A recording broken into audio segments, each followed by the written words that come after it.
Bonjour à tous. Donc ici, je vais parcourir avec vous la manière d'aborder l'exercice 1 de la séance numéro 3, puisqu'elle est un peu particulière dans le sens où vous allez utiliser un microcontrôleur réel, soit celui présent sur la breadboard, pour les étudiants qui ont gardé le montage, ou dans le cas de l'utilisation des cartes d'expérimentation de l'école. Alors, pour démarrer, comme d'hab, recréer un nouveau projet. Ça, je pense que vous savez comment vous devez faire. Une fois que vous avez créé le nouveau projet, vous devez bien sûr aussi ouvrir un nouveau fichier ASM. Donc, comme vous voyez ici, c'est le PIC 8B général ASM. Là, vous lui donnez un nom qui est main.asm. Alors là, vous avez, comme pour les autres exercices, une structure toute faite. Et alors ici, on va un peu aborder quelque chose de nouveau dans ce cas-ci, puisque vous allez utiliser un microcontrôleur réel. Alors, je vais ici vous montrer sur cette capture-ci, sur cette photo-ci.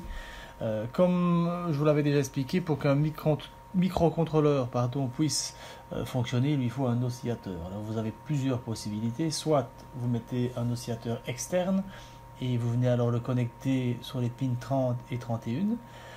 Et donc vous allez alors à ce moment-là utiliser la fonction OSC1 et OSC2, ou alors, et c'est le cas qui nous intéresse ici, c'est d'utiliser l'oscillateur interne du microcontrôleur.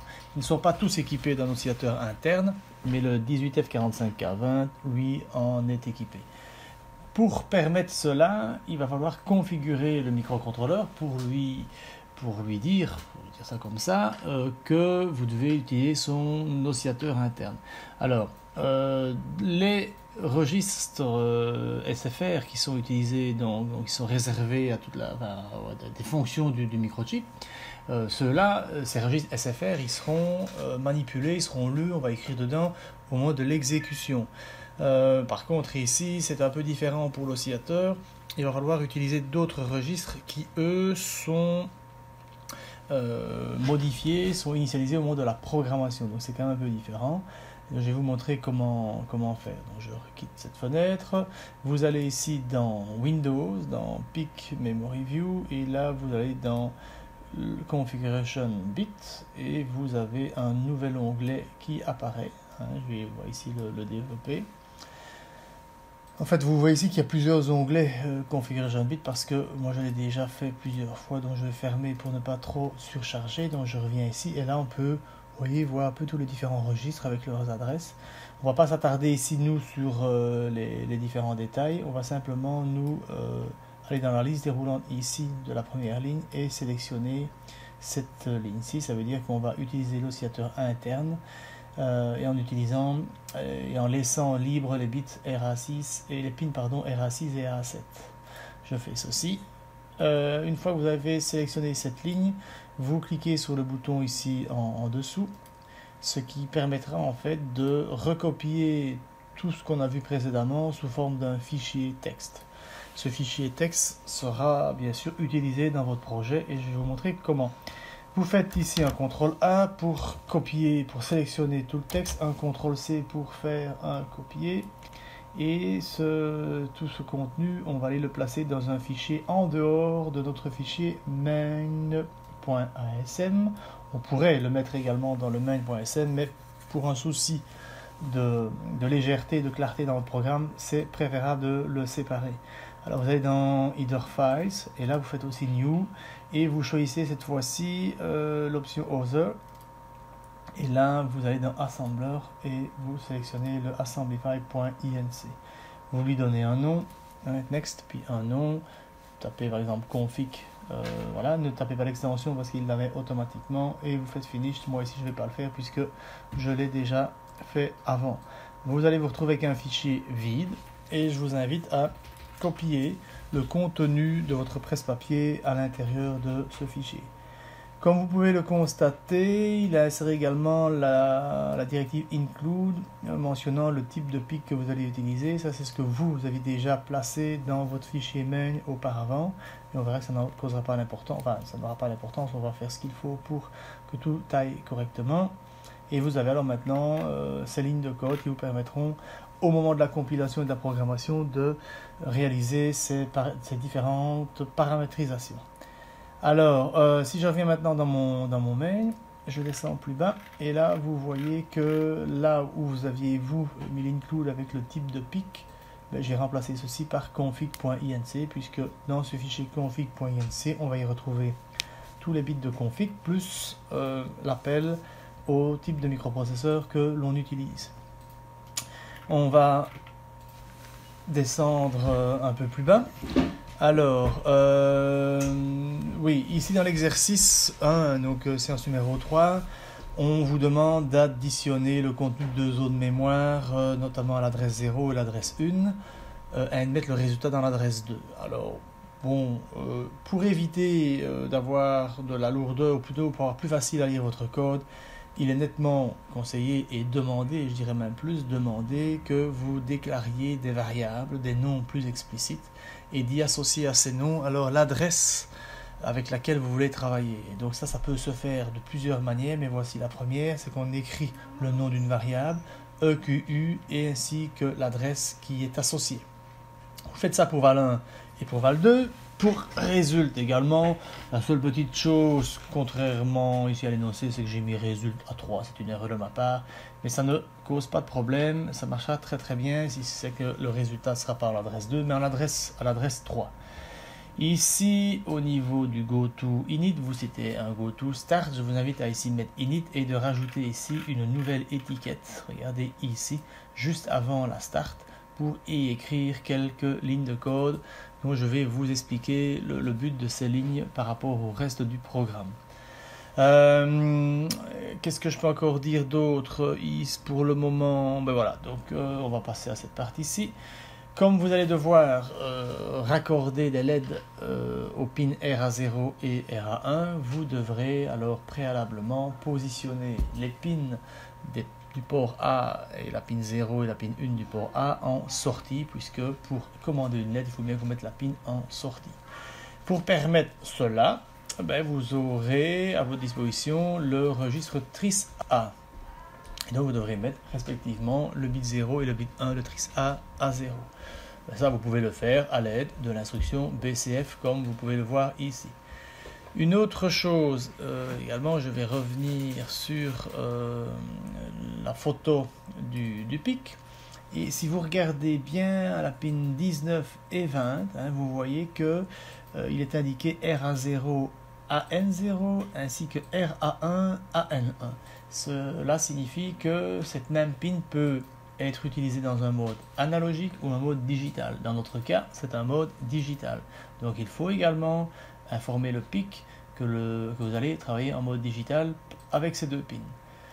Pour permettre cela, je vais vous montrer donc dans la datasheet à la page 128, je ne sais pas un peu la version du document que vous avez, mais il suffit de faire une recherche sur le registre ANSEL que vous voyez ici. Et vous pouvez aussi constater qu'en fonction de la valeur de ces différents bits, vous allez permettre une configuration spécifique en fonction de votre application. Et là, on peut voir que pour le bit 0 et le bit 1, vous allez, en mettant ces deux bits à 0, configurer les deux entrées que nous allons utiliser. Vous allez les mettre en mode digital. Voilà. Donc, pour permettre cela, ben regardez, je vais ici utiliser une autre méthode. Je vais charger dans W l'entièreté des 8 bits, en laissant bien sûr les 6 bits de poids fort A1 et les 2 bits de poids faible A0, et je mets le tout dans ANSEL. Ça aura pour rôle de mettre tout ça dans une bonne configuration. Ensuite, on va parcourir, avant de parcourir le code ici, je vais quand même avec vous parcourir l'organigramme, l'ordinogramme, pardon. Voilà, j'espère qu'il est comme ça dans tout l'écran. Parce que ça, je vous demande de faire ça pour chacun des exercices. Donc là, on voit ici les deux premières parties où l'on initialise TRIS A. N'est pas représenté dans l'organigramme la configuration du registre ANSEL. Mais ça, je vous demanderai de l'ajouter. Ce que nous allons faire maintenant, c'est de mettre l'adresse 0 dans W pour pouvoir ensuite l'additionner avec l'adresse 1. Le résultat, vous le mettez dans l'adresse 02, enfin dans notre cas 03. Alors ici, deux cas de figure peuvent se présenter. Donc le résultat de l'addition, on a deux cas possibles.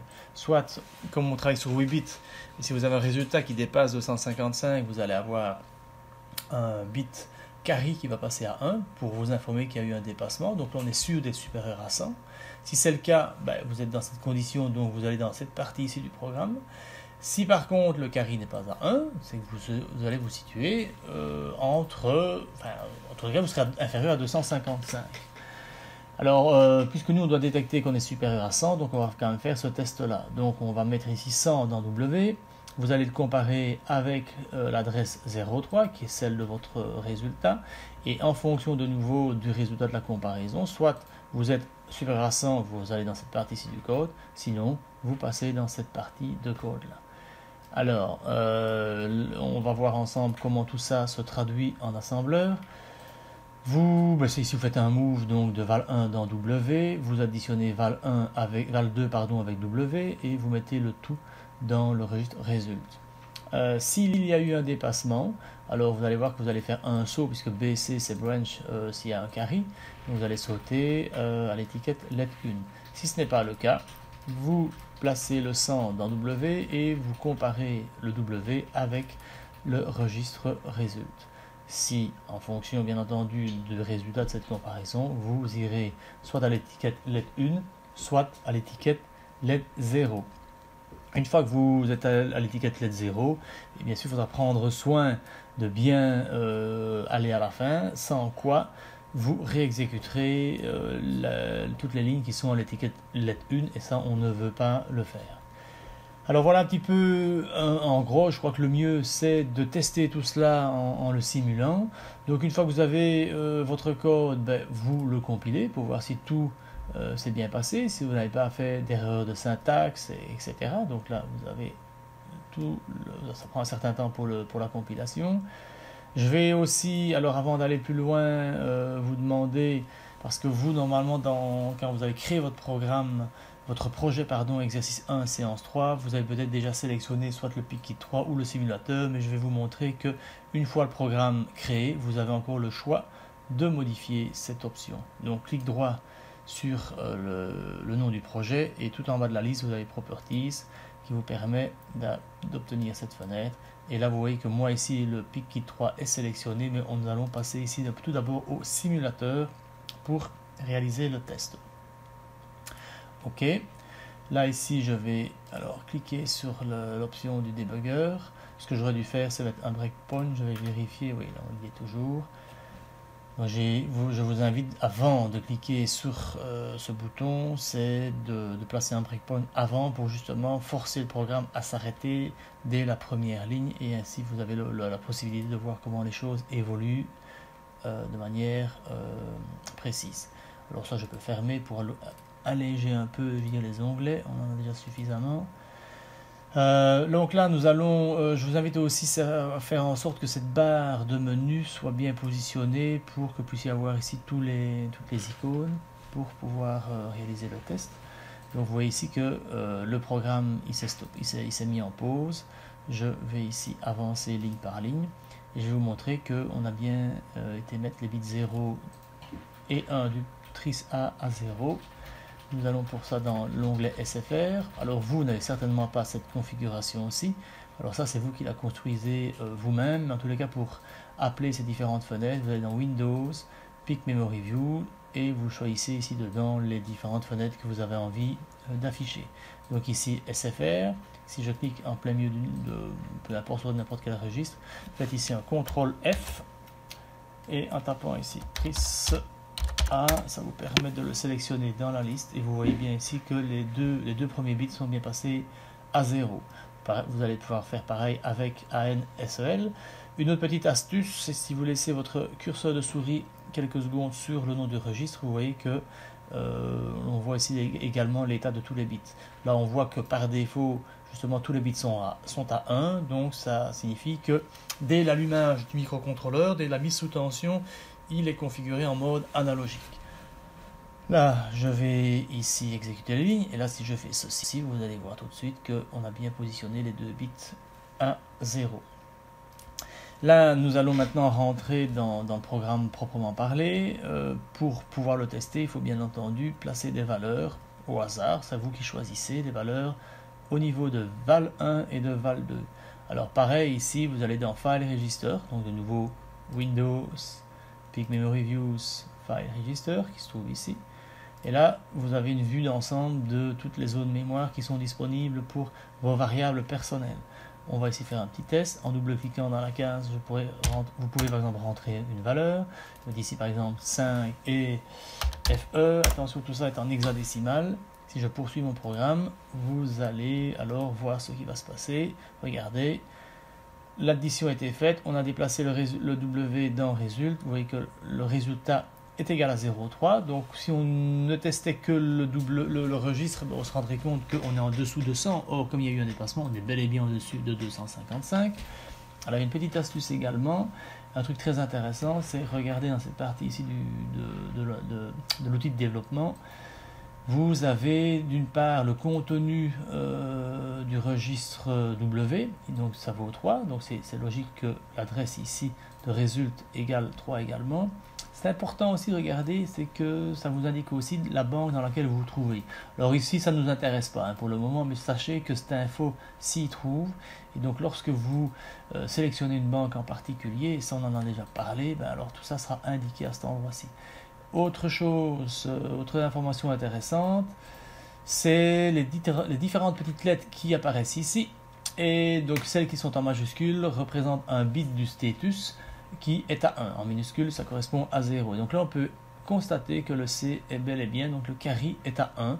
Il y a bien eu un dépassement. Donc on va voir ici comment ça va se comporter au niveau du programme. Si je clique ici, on voit bien que on saute à l'étiquette lettre 1 parce que le carry est à 1. On poursuit le test et là vous allez alors allumer et éteindre les lettres indiquées reprises dans l'énoncé. Là je reviens au start pour reboucler en permanence, bien sûr, vous l'avez compris. Je ne reviens pas dans la partie init puisque nous n'avons pas raison, il n'y a pas de raison d'y retourner puisque tout ça est fait une bonne fois pour toutes. Je continue et là vous allez pouvoir effectuer, je vais encore faire ici un test avec vous, mais la suite vous la ferez vous-même. Je vais simplement ici modifier les valeurs, je vais vérifier maintenant. Là, regardez, on a 0,7 puisqu'on additionne 0,5 et 0,2. Je n'ai pas de carry, donc il n'y a pas lieu d'aller à l'étiquette 1. On va faire une comparaison avec 100, vous allez voir que je suis inférieur à 100, donc je n'ai pas de raison non plus d'aller en lettre 1. Et donc j'arrive bien ici au niveau de mon programme. Ça vous permet comme ça de voir que votre programme a un comportement normal, en tous les cas qui répond à l'énoncé de l'exercice. Qu'est-ce que je peux encore vous dire d'autre? Vous avez aussi ici un onglet Watch. Watch is ici, très intéressant parce que quand vous avez des plus gros programmes, il est bon parce que allez voir si vous voulez dans les registres comme ceci, c'est un peu lourd parce que vous les retrouvez tous et c'est pas génial. Tandis que si vous allez dans Watch is ici, vous pouvez vous-même vous constituer la liste des variables et des registres que vous avez envie de visualiser. C'est beaucoup plus puissant et beaucoup plus pratique de procéder comme ça. Et donc pour permettre d'avoir cet onglet, il faut aller, alors attendez, où c'est dans Debug, voilà. Si vous cliquez ici sur New Watch, vous allez voir que vous pouvez ici par exemple taper par exemple Tris A, je fais ici OK, voilà, je fais ici OK, et il va venir s'ajouter ici dans la liste. Et si, si cet onglet n'est pas déjà affiché, il va s'afficher. Alors, une autre manière de visualiser les registres, c'est d'utiliser le IO View, qui est très intéressant. Et là, vous allez dans Windows, Debugging, et là, vous allez regarder, sélectionner ici IO View. Ça permet, cette fenêtre est un peu plus didactique, et elle permet en fait déjà de sélectionner des registres en fonction de parties des ressources internes du processeur. Donc si je prends ici le port A qui est une ressource interne du PIC, vous voyez qu'il y a ici des registres qui y sont associés.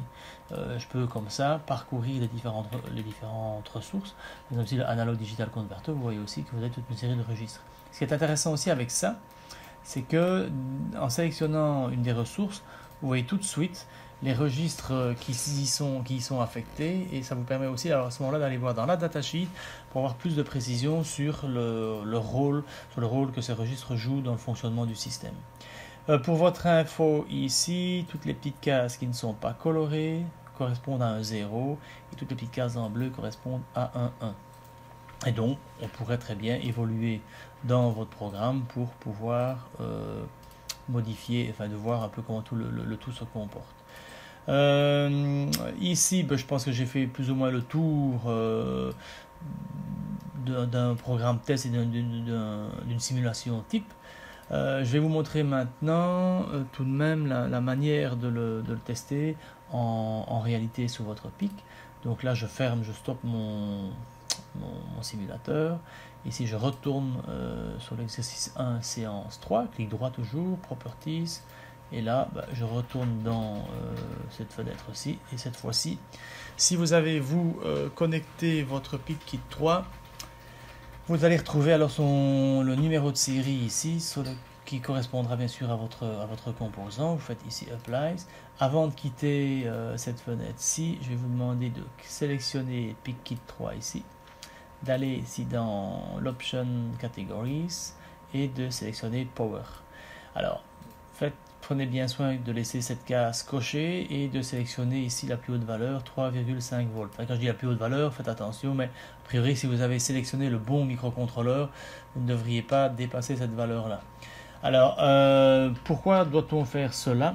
Parce qu'ici, on prend l'option, et c'est une facilité, c'est d'utiliser le PIC Kit 3 qui, lui, est déjà relié au port USB, donc il est déjà alimenté.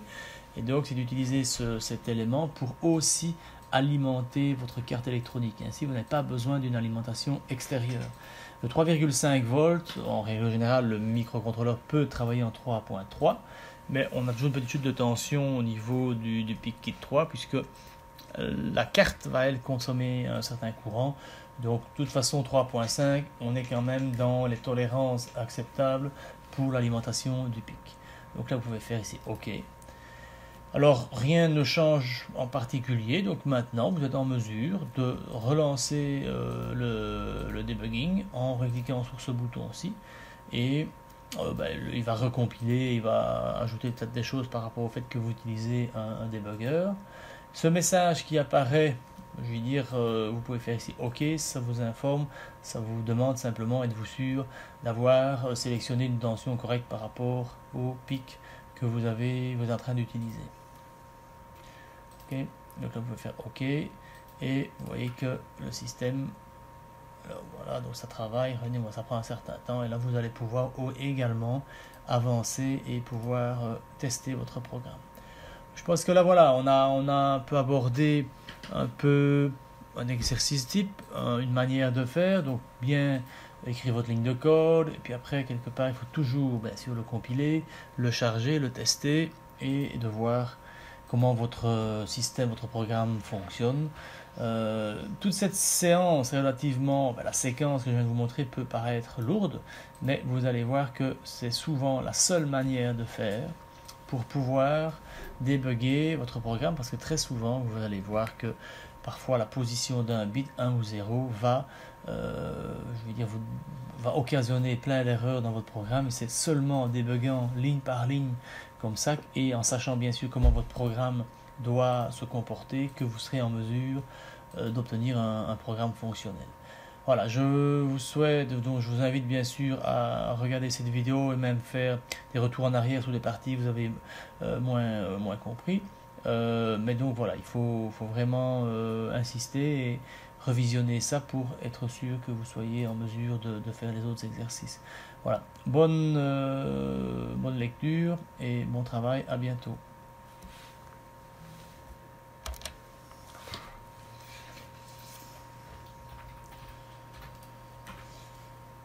Voilà, bon, j'espère que maintenant...